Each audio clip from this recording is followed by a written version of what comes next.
Hey guys, welcome back to the channel. So today I got quite a bit of an interesting video. Now I've already kind of started on this because I'm not really going to focus on how to do this on a specific car.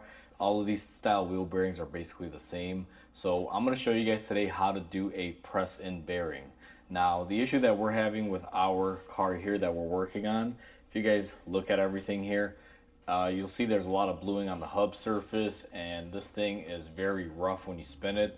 We actually have a bad wheel bearing in here, and since this is a press-in bearing, I just figured I'd take the opportunity to show you guys how to remove and install these inside of a knuckle assembly. Again, I'm not going to show you guys how to do it on a specific car. This is going to be a general overview. These are all the same basically, and this is the point where you normally start off at.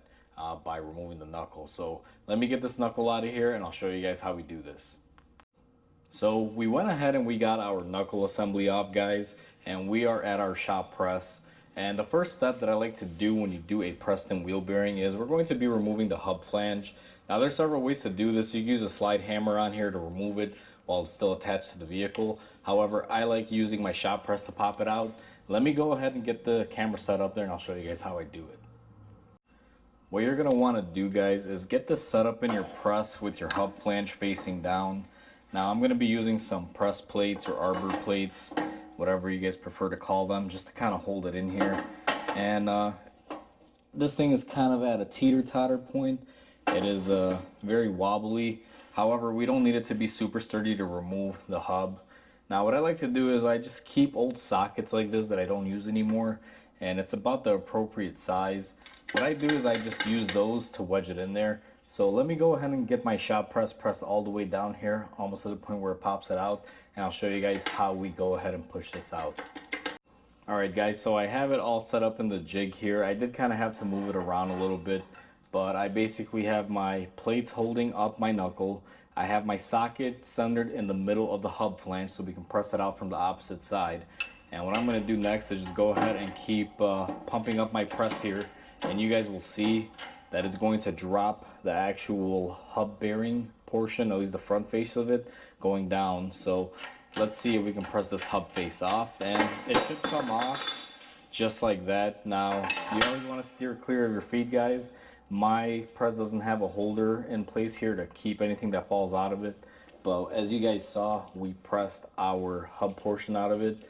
Now we are going to be replacing this. As you guys can see, this wheel bearing got very hot, started bluing, melted all the grease, and that's why we are going to be replacing it today. You guys can see the grease has been liquefied on here, and there's a little bit of wear on here. So let me go ahead and put this to the side here, and let's go ahead and take our knuckle assembly off our press and to see what we're left with. Now once you press that portion off, this is what you're left with as far as the front goes, and this is our back. Now in the back portion here, you guys will notice we have a circlip right here that's around the perimeter. We're going to take this to the bench next, so we're going to remove that circlip because we need to press this bearing out this way, pushing it from the front side. So let's go ahead and do that. So the next stage in this is we have to remove the circlip, and what I find, guys, is hitting it with some penetrating oil definitely helps. I went ahead and I hit it with some PB Blaster. And one thing that I like to do, and I'll kind of just show you here briefly, I typically do this with my air hammer, but you could do it at home with a screwdriver and a hammer. You will see right about here, and it may be a little hard to tell, but let me zoom you guys in here so you guys can see what I'm referring to. You see right here, you have these little cutouts, kind of where you can get a screwdriver in there. And let me see if I can get this one in here to show you. See how I can get that screwdriver tip in there to give you like a little bit of a cutout on the clip. What I'm going to be doing, and this is where I always like to begin, is I take my screwdriver, a flathead, and before I even start to remove them, I tap them just to make sure that they are able to move and that they are free. Now this one, I already did that too. It is moving in there. It is free. If you get your screwdriver in there, I don't know how well the camera will pick it up. You guys can see it has some spring to it. My method of trying to remove these is basically one of two ways. You either try to use something like this. Now this doesn't always necessarily work, guys. I just have a regular snap ring plier remover, or you can use a screwdriver that's a flathead, jam it in here, pop it off one at a time, lift it up, and just slowly work it out of there. I'm gonna see which method works for me here.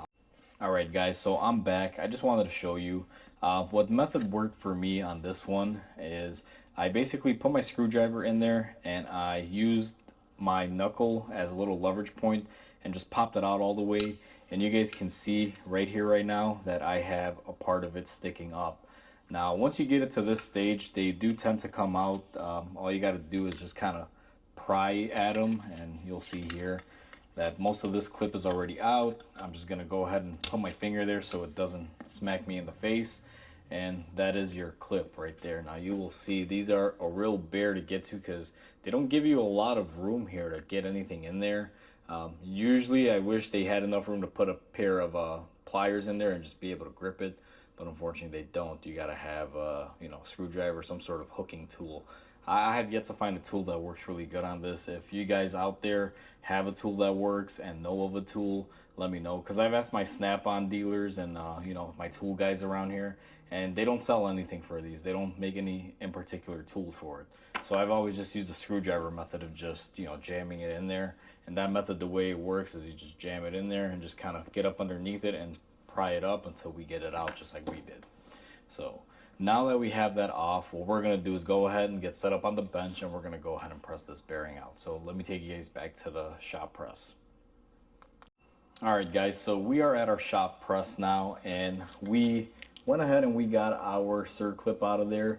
So the opposite way is the way that you're gonna be pressing this out now. When we removed the hub, we actually had this facing down. Now we're gonna be pushing it the other way to get the actual bearing portion of it out. And the reason why you do this is because that doesn't come out. There's only one way. So usually the side that has a circlip to lock it in place is the way you push it out and press it out. Now you got to set up your bearing here or your whole knuckle assembly on your press. Every press setup is different, guys. I'm going to go ahead and find my preferred way of getting the setup here because I got to play around with these plates and everything. And once I get that set up, I'll bring you guys back in and we'll push it out of there. Alright guys, so I have it set up now. It's not in the most ideal situation because I don't have the correct plates here, but I'm making it work with whatever I have to do. And what I'm going to do is go ahead and start pushing down on the bearing. Now this is going to be making a very loud popping noise, so if you guys have your volume up, you may want to lower it a little bit. Let's see how bad this thing pops. So this one wasn't too bad. They all typically have some sort of pop on there. It's basically you breaking the stiction or the friction of whatever's holding it in there. So this one's not too bad. I believe this one may have been replaced before. Normally they make like a gunshot sound, like pop. So this one, not too bad. So we're gonna go ahead and press it all the way out here. And I may have to stop at a certain point because I do believe my bearing is hitting my actual block here. Let me see if I can confirm if that's what's happening now. And I believe it's almost at that point. Let's see. So we are at the point where it's hitting. Now I'm going to have to stop. But our bearing is pushed out pretty far.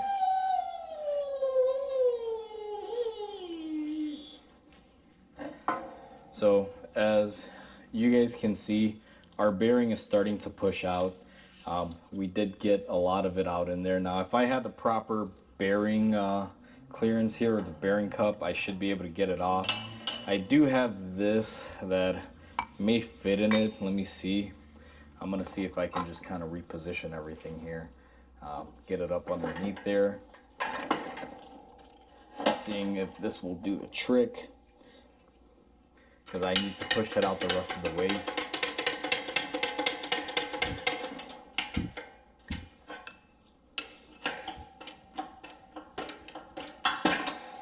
And that was it right there. Once everything kind of lets loose, you'll know that your bearing is out of there.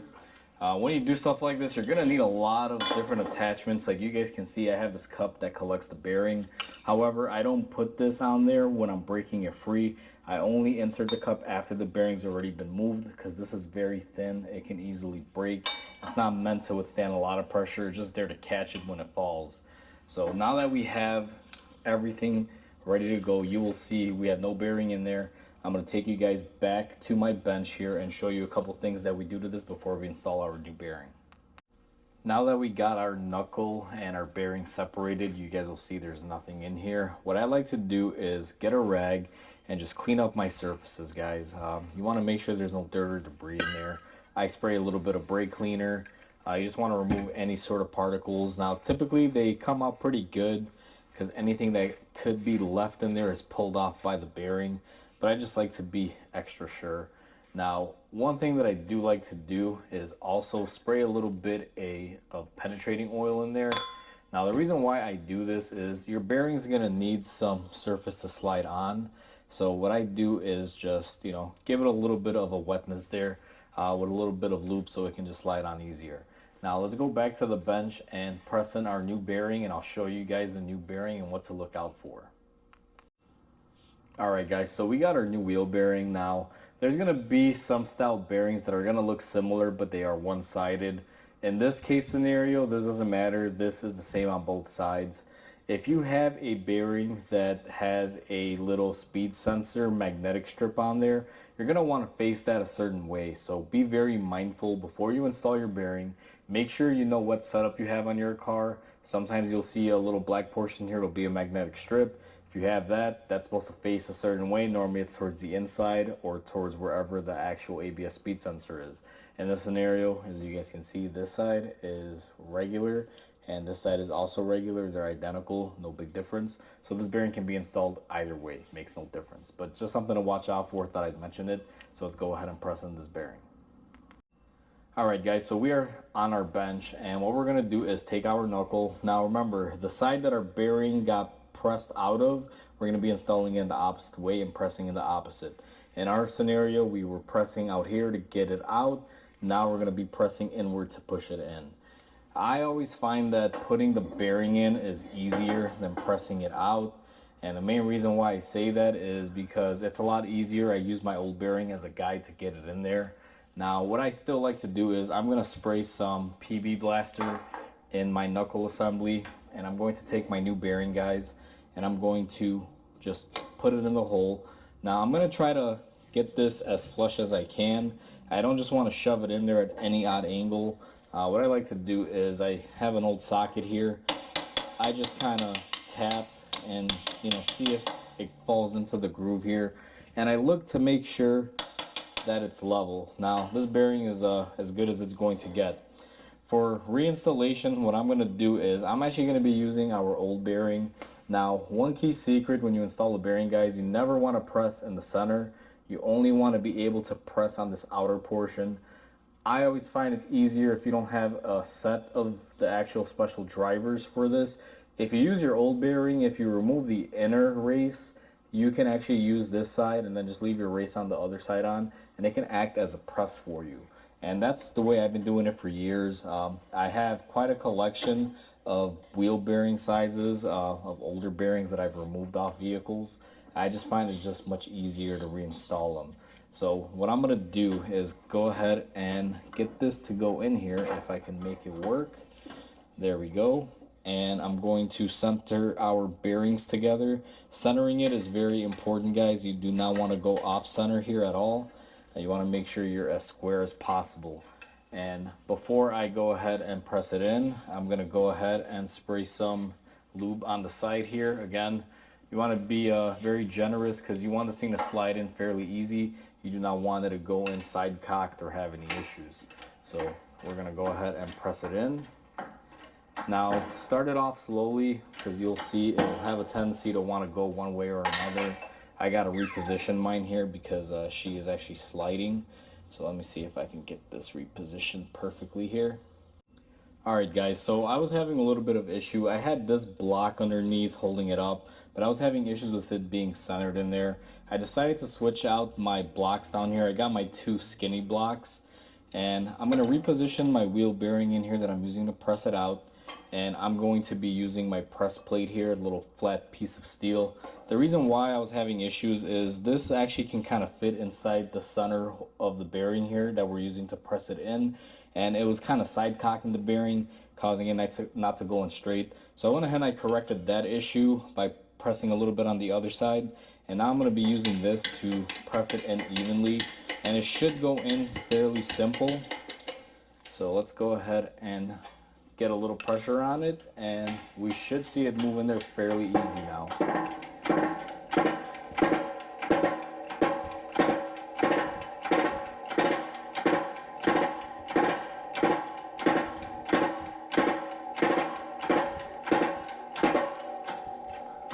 Now, once you stop hearing the noises and you feel it bottomed out, I just go a little bit of a squeeze just to make sure we're fully on the bottom. And once I feel a little bit of kickback, what I do is I release it. Now, my shop press is pretty old, guys. She's a little bit worn. I'm sure you guys see it. It's kind of going forwards. That's why I tend to use the plate as a little bit of a buffer. Keeps everything nice and even. So as you guys can see right there, we have our bearing fully pressed in and it is intact. Remember, we only push on the outer edges, never on the inner edges. And this thing came out beautiful. We do have to clean it up a little bit, and we have to install our circlip before we go ahead and put our new hub flange on here. So let me take you guys over to the bench. I'm gonna go ahead and show you guys how to do all that. Now I have you guys at the bench. You just saw me install the bearing, and it's time for us to put our circlip on. I went ahead and I cleaned this off. I just took a rag here and just wiped it, make sure there was no debris or anything on there. I don't suggest you grind on this or anything of that nature, guys. Just clean it very lightly. Get off most of the dirt that's on there. Now, this doesn't really have a certain position that it goes into, and most cars of this nature don't. You just want to make sure that it's not in the way of your ABS speed sensor there or anything, which in this case, even if you position it like this or that or this way, it doesn't really make a difference. It won't really affect it because it does have its own groove in there that it goes into. Now, to put these in, there's several different ways. You can just kind of put it in here, squeeze it, and use the screwdriver method, just kind of how we took it off to put it back in. However, in this scenario, what I have is I've made my own little tool for this. These are just some right angle pliers, and I've modified the tip ends here. I've kind of ground them down and put some slats in them to be able to grip onto our hook portion here. And these are only for installation. For the removal, I always still have to fight it. What I do is I just kind of put my tool on there, and even so, I made this tool. It's not 100% perfect, but I do find that it does help me out in the scenario. And I just got to put a little tension on it. It's really hard to find pliers to do this or some sort of tool. If you guys do know of anything, please comment down below and do tell me, because I always fight this when it's time to do it. And these are not working as designed. Let me see. Let me try it one more time here to grip it before I resort to my other method. So I got it clipped on there, and what I'm going to do is squeeze it in and hold the tension, and I'm going to try to get it in the groove, and she unfortunately just let loose on me. And you want to be very careful here, guys. You definitely don't want this thing popping you in the face, so try to hold out onto it if you can. Now, as soon as I got my groove in there and it's squeezed up pretty good, I'm going to try to push it in here with a flat blade screwdriver. And we have most of it in there. Let me just go ahead and pull that portion in and that portion, and there you go. You heard it snap in. So it is pretty much all set there. One thing I also like to do, just to verify, if I can find my hammer here, is I will take my screwdriver and my hammer, and what I'll do is I'll tap it to make sure that it is fully seated inside of the little hole that it has, and that seems to be nice and solid, so we are all set.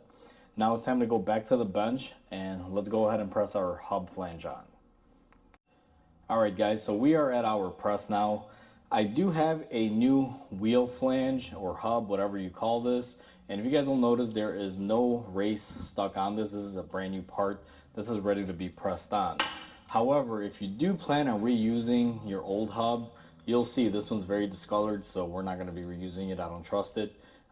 You'll see that this bearing is stuck on there, or part of the bearing. You're going to have to cut off the race, and there's a couple different ways to do it. You can heat this up and push it off.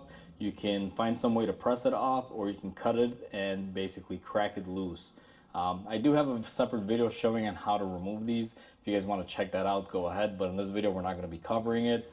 But just do know that you have to remove that. Or if you're using a new one like we are, we're just going to go ahead and press it in. So let me get my press set up here so we can go ahead and get everything put together. Alright guys, so I got my press set up. I actually had to lower it a little bit because I was trying to press the hub facing up and it started side cocking on me, so I had to make this setup. Now the way I have the setup is I have my block, I have a old bearing as a spacer on the flange of the hub, then I got my hub into my wheel bearing that's in my knuckle, then I got the old bearing holding pressure on the back end so my race doesn't pop up. And then I just made a spacer here with a block that I have and then a metal plate. And we are ready to press it on. I went ahead and I sprayed some PB Blaster on there, and all we're gonna do now is just press this down. It should go in fairly smooth.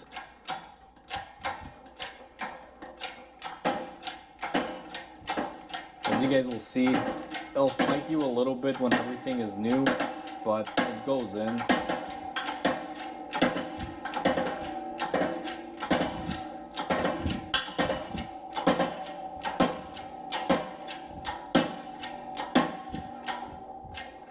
Now, once it stops popping like you guys saw, and I can notice here that I'm pretty much there, I just go a little bit more, make sure there's no extra space to squeeze in there, and go ahead and release the tension on our bearing. Now that our bearing is pressed in, you guys can see I had a plate on top with a spacer, and then we use our old bearing just to hold the center cup in there, because you guys got to remember we're pushing into the center portion, so I use this as a brace to hold the pressure on there. And then I'm going to lift up my knuckle assembly with everything installed, and this is our little spacer in between.